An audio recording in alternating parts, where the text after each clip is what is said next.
श्री स्वामी समर्थ। माझ्या सगळ्या गोडताईंचं, मैत्रिणींचं आणि स्वामी भक्तांचं माझ्या यूट्यूब चॅनलमध्ये मनापासून स्वागत आहे।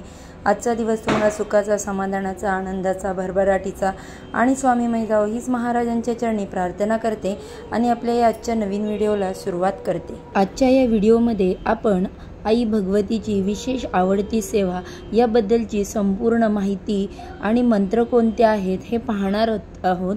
नवरात्रीच्या दिवसामध्ये न चुकता ही आई भगवतीची सेवा केल्यावर आई भगवतीचे आशीर्वाद कायम आपल्यासोबत राहतात। तत्पूर्वी व्हिडिओला सुरुवात करण्यापूर्वी तुम्ही जर माझ्या चॅनलवरती नवीन पहिल्यांदा आला असाल तर चॅनलला लाईक, शेअर आणि सबस्क्राईब करा। तसेच बाजूला असणारे बेल आयकॉन देखील क्लिक करा, ज्यामुळे जेव्हा पण मी माझ्या चॅनलवरती नवनवीन व्हिडिओज अपलोड करेन त्याचे नोटिफिकेशन अगदी सहजपणे तुमच्यापर्यंत पोहोचेल आणि तुम्ही एक पण व्हिडिओ मिस करणार नाही। चला तर मग वेळ न घालवता आपण या आजच्या व्हिडिओला सुरुवात करूया। 9 दिवसांमध्ये देवीची सर्वात आवडती पूजा म्हणजे लवंगमार्चन आणि कुंकुमार्चन। कधी व कसे करायचे ते आता आपण जाणून घेऊया।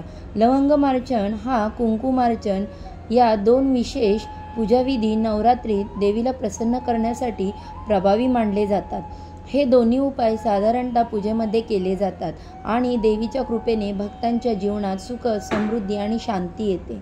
नवरात्रीच्या 9 दिवसांपैकी कुठल्याही एका दिवशी जमल्यास अष्टमीला किंवा कुठल्याही शुक्रवारी किंवा तुमच्या कुलस्वामिनीचा जो वार आहे त्या दिवशी देवीला लवंगमार्चन आणि कुंकुमार्चन करावे। लवंगमार्चन किंवा कुंकुमार्चन घटाच्या ठिकाणी देवीचं रूप आहे असा भाव ठेवून घरी देवीच्या मूर्तीवर किंवा देवळात कुठेही करू शकता।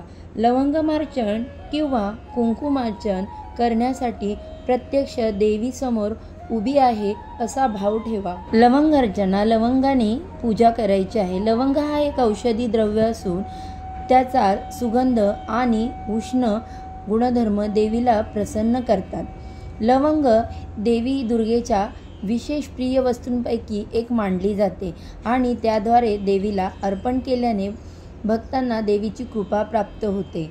आता या पूजेचे साहित्य काय काय आहे ते आपण आता पाहणार आहोत। लवंगमार्चन आणि कुंकुमार्चन करण्यासाठी सामान सारखेच आहे। कुंकुमार्चन करताना कुंकू आणि लवंगमार्चन करताना लवंग आपल्याला लागणार आहेत। तुम्ही किती जप करतात त्यानुसार तुम्हाला लवंगा ठेवाव्या लागतील। सोबत एक कुंकूऐवजी लवंग आपल्याला जितकी लागेल तितक्या हिशोबाने घ्यावी। आता दुसरं म्हणजे आपल्याला तामण, हळदी, कुंकू, विडा, सुपारी, 5 फळे, कापसाचे वस्त्र, पूजेस बसावयास आसन, अत्तर, सर्व प्रकारची सुवासिक फुले, देवीसाठी गजरा किंवा वेणी, निरंजन, समई, सुट्टे पैसे, धूप, दीप, नैवेद्यास साखर, घातलेले गोड दूध, पेढे, घरी केलेले गोड पदार्थ आणि दुपारचा महानैवेद्य। दिवसभर समई लावून ठेवावी। पूजेस बसण्यापूर्वी घरातील मोठ्या मंडळींना नमस्कार करावा। स्वच्छ वस्त्र परिधान करावीत। पुरुष पूजेस बसणार असतील तर जानवे घालावे। देवीची देवाऱ्यातील मूर्ती एका तामणात घेऊन चौरंगावर एका पाटावर ठेवावी। त्यानंतर तिला सुवासिक पाण्याने, दुधाने अंघोळ घालून पुसून हळदी कुंकू लावावे, फुलाने अत्तर लावावे। मग कुंकुमार्चन किंवा लवंगमार्चनास सुरुवात करावी। आता पहिली पद्धत मी इथे तुम्हाला सांगत आहे। लवंगमार्चन करण्यासाठी तुम्हाला पूजास्थळ तयार करायचं। ते स्वच्छ आणि शांत स्थळी असावं। तिथे देवीची किंवा मूर्ती किंवा चित्र स्थापित करायचं। नंतर स्नान आणि शुद्धीकरण, स्वच्छ शुद्ध स्नान करून स्वच्छ वस्त्र परिधान करायचं। त्यानंतर 5, 7, 9, 11, 21, 51, 108 किंवा 1008 तुम्हाला जितका जप करायचा आहे त्यानुसार लवंग घ्यायच्या। पूजेच्या म्हणजे जपाच्या संख्येवर हे अवलंबून असते।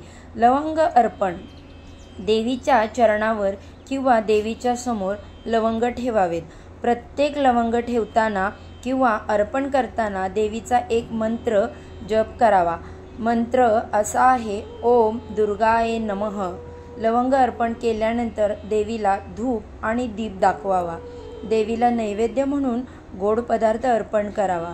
लवंग अर्पण करताना किंवा अर्पणानंतर देवीच्या मंत्राचा जप करावा, जसे की ओम ऐं ह्रीं क्लीं चामुंडे विच्चे, ओम श्री महालक्ष्मी देवे नमः, लक्ष्मी गायत्री मंत्र, विष्णू गायत्री मंत्र किंवा कुबेर मंत्र यापैकी आपल्याला जे शक्य असेल त्या मंत्राचे पठण करायचं आहे. श्रीम या मंत्राने जप करत करत लवंगमार्चन करावे, म्हणजेच लवंगांचे अर्पण करावे. लवंगार्चन केल्याने आर्थिक संकट दूर होतात आणि देवीची कृपा प्राप्त होते. घरातील नकारात्मक ऊर्जेचा नाश होतो आणि घरात शांती व सौख्य येते. लवंगाच्या पूजेतून विशेष आरोग्य लाभते, कारण लवंगाचे उष्ण गुणधर्म असतात, ज्यामुळे वातावरण शुद्ध होते.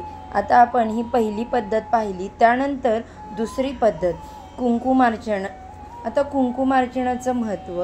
कुंकुम हे शुभतेचं आणि देवीच्या शक्तीचं प्रतीक आहे. कुंकुम हे सौभाग्य, समृद्धी आणि देवत्वाचे द्योतक मानले जाते. कुंकुमार्चनाद्वारे देवीला प्रसन्न केले जाते आणि जीवनातील शुभफल प्राप्त होतात. कुंकुमार्चन करण्याच्या पद्धत आता आपण पाहूया. ज्या ठिकाणी आपण पूजा करणार आहोत तिथे देवीची मूर्ती किंवा टाक घ्यायचा किंवा चित्र असेल तर ते समोर आसनावर घेऊन शुद्ध स्थळी बसून पूजा सुरू करा. कुंकुमार्चन. कुंकू तयार ठेवा, जे तुमच्या देवी पूजेसाठी पवित्र मानले जाते. देवीचा नामजप करत एकाग्रतेने चिमूट चिमूट कुंकू चरणापासून मस्तकांपर्यंत वहा. ही पूजा स्त्री पुरुष कोणीही करू शकतात. याला कसलेही बंधन नाही. काही ठिकाणी कुंकवाचे स्नान घालतात किंवा केवळ चरणावर वाहतात. देवीला लावलेले कुंकू भक्तिभावाने स्वतःला लावा. कुंकुमार्चनाने मूर्ती जागृत होऊन मूर्तीतील शक्तित्व कुंकवात येते आणि त्याचा आपणास लाभ होतो. आपली श्रद्धा जितकी जास्ती तितकीच आपल्याला अनुभव देखील जास्त मिळतो. कुंकुमार्चन करताना श्रीसूक्ताचा पाठ 15 वेळा करावा. 16व्या वेळी संपूर्ण श्रीसूक्त म्हणून फलश्रुतीही म्हणावी, म्हणजे श्रीसूक्ताचे एक आवर्तन झाले. काही ठिकाणी सामूहिक रीतीने ही पूजा करतात. चंदनाची उदबत्ती मिळाली तर जरूर लावावी.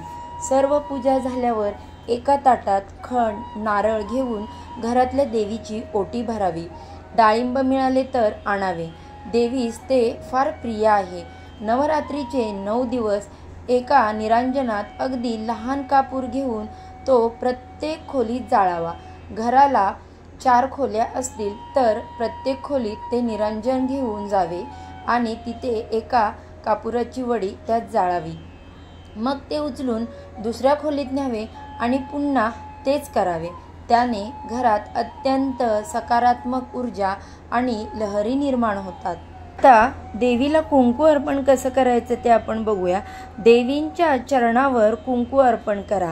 प्रत्येक वेळी कुंकू अर्पण करताना देवीचा मंत्र जप करा. मंत्र असा आहे, ओम श्री दुर्गाय नमः. 9 वेळा कुंकू अर्पण. देवीच्या नवदुर्गा स्वरूपांचे स्मरण करत 9 वेळा कुंकू अर्पण करा.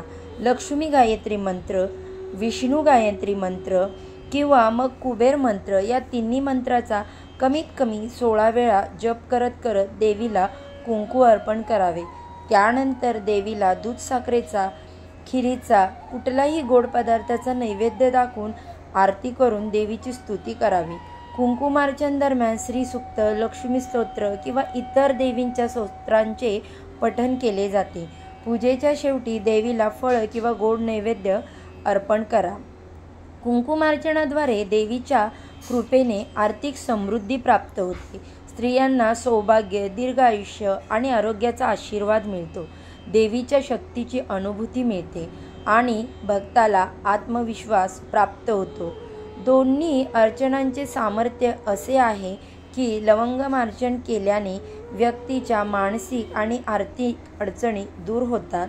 कुंकुमार्चन केल्याने भक्ताच्या जीवनात कर्जातून मुक्ती मिळते. घरामध्ये लक्ष्मी टिकून राहते. लक्ष्मीला लक्ष्मी लाभते, केलेल्या कार्याला यश राहते, व्यवसायात वाढ होते, सौभाग्य समृद्धी येते। देवीची शक्ती प्राप्त करण्यासाठी प्रभावी लवंगमार्चन आणि कुंकुमार्चन या दोन्ही अर्चनांचे एकत्रित पूजन केल्याने देवी दुर्गेची, महालक्ष्मीची किंवा इतर देवींची विशेष कृपा मिळते आणि जीवनात सर्व प्रकारचे संकट जे आहेत ते दूर होतात। बघा, आपण या आजच्या व्हिडिओमध्ये आई भगवतीची विशेष 2 सेवा म्हणजेच कुंकुमार्चन आणि लवंगमार्चन याबद्दलची संपूर्ण माहिती पाहिली। त्यानंतर त्यासाठी लागणारे सामान कोणतं आहे ते पाहिलं, मंत्र कोणते पठण करावे ते पाहिले। आता या व्हिडिओमध्ये जे मी माहिती तुम्हाला सांगितली ती जर माहिती तुम्हाला थोडी जरी हेल्पफुल वाटली असेल तर पटकन माझ्या व्हिडिओला लाईक करा आणि ही माहिती तुमची मित्रमंडळी परिवारांसोबत शेअर करा, जेणेकरून त्यांना देखील त्याचा फायदा होईल आणि त्यांची देखील त्यांच्या अडचणीतून, आर्थिक समस्येतून सुटका होण्यास मदत मिळेल। चला तर मग आजचा व्हिडिओ आपण इथेच संपूया आणि उद्याच्या छानशा माहितीसोबत, नवीन माहितीसोबत पुन्हा नव्याने भेटूया। सर्वांना श्री स्वामी समर्थ। जय जय स्वामी समर्थ।